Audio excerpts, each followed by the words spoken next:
हमारे बड़े हमें हमेशा ये कहते हैं अपनी लाइफ को लेके, अपने गोल को लेके एकदम फोकस्ड हो जाओ। आपको पता है इक्विटी म्यूचुअल फंड कैटेगरी में एक फंड होता है जिसे कहते हैं फोकस्ड फंड।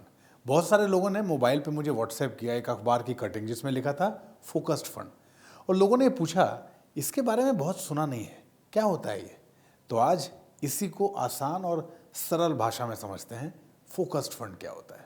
अच्छा, आप भी जब किसी को कुछ समझाते हैं तो कहते हैं ना थोड़ा फोकस्ड हो जाओ यार, थोड़ा अपने गोल को लेके फोकस्ड रहा करो।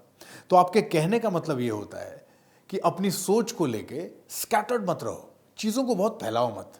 तो ठीक वैसे ही फोकस्ड फंड का भी मतलब यही है। आपका निवेश बहुत फोकस्ड तरीके से किया जाता है कुछ चुने हुए स्टॉक्स में, यानी आपका पैसा बहुत सारी कंपनियों के स्टॉक्स में ना लग के थोड़ी ही कंपनियों में लगा हुआ होता है।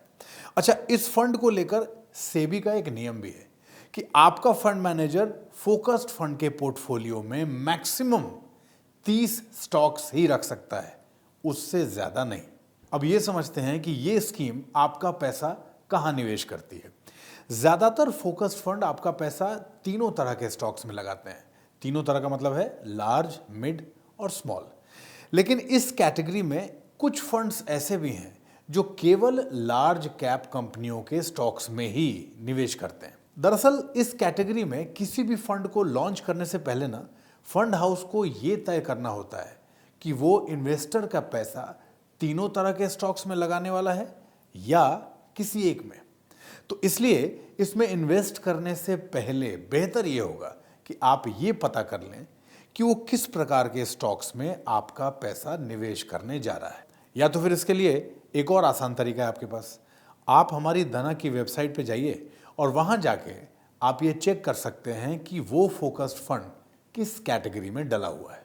अब नेक्स्ट पॉइंट समझते हैं कि फोकस्ड फंड में निवेश के फायदे और नुकसान क्या है। इसमें निवेश का फायदा और नुकसान समझने से पहले ये समझना जरूरी है कि क्योंकि यहां आपका पैसा बाकी म्यूचुअल फंड्स की तुलना में कम नंबर ऑफ स्टॉक्स में बंटा होता है, इसके चलते आपका यहां रिटर्न और रिस्क दोनों की संभावना ज्यादा होती है। इसको कुछ ऐसे समझिए कि अगर बाकी स्कीम्स आपका पैसा 60 स्टॉक्स में डाइवर्सिफाई करती हैं तो इस कैटेगरी में आपका वो पैसा केवल 30 ही स्टॉक्स में बंटा होता है। और आसान भाषा में अगर समझना हो तो ये समझिए कि अगर एक आम म्यूचुअल फंड स्कीम आपके 1 लाख रुपए को 4 हिस्सों में बांट के हर हिस्से में 25-25 हजार रुपए स्टॉक्स में लगाएगी, तो वहीं फोकस्ड फंड उसी 1 लाख रुपए को 50-50 हजार रुपए के 2 हिस्सों में बांटेगा।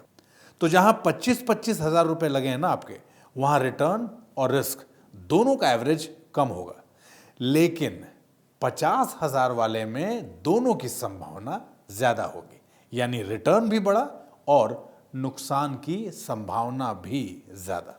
और अब नेक्स्ट पॉइंट समझते हैं कि फोकस्ड फंड में निवेश कैसे करें। हम बार बार ये कहते हैं हर इक्विटी फंड की तरह कोशिश कीजिए कि इसमें निवेश आप लमसम ना करें, एक मुश्त पैसा मत लगाइए, एसआईपी के जरिए ही अपनी इन्वेस्टमेंट कीजिए।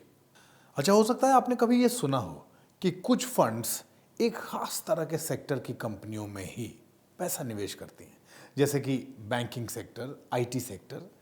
अगले एपिसोड में ना हम इसके बारे में डिटेल में समझेंगे और ये भी जानेंगे कि क्या आपको इन फंड्स में निवेश के बारे में सोचना चाहिए। तो आज फोकस्ड फंड में भी हमने कोशिश की थी कि आपको बहुत आसान भाषा में सब कुछ समझा पाए।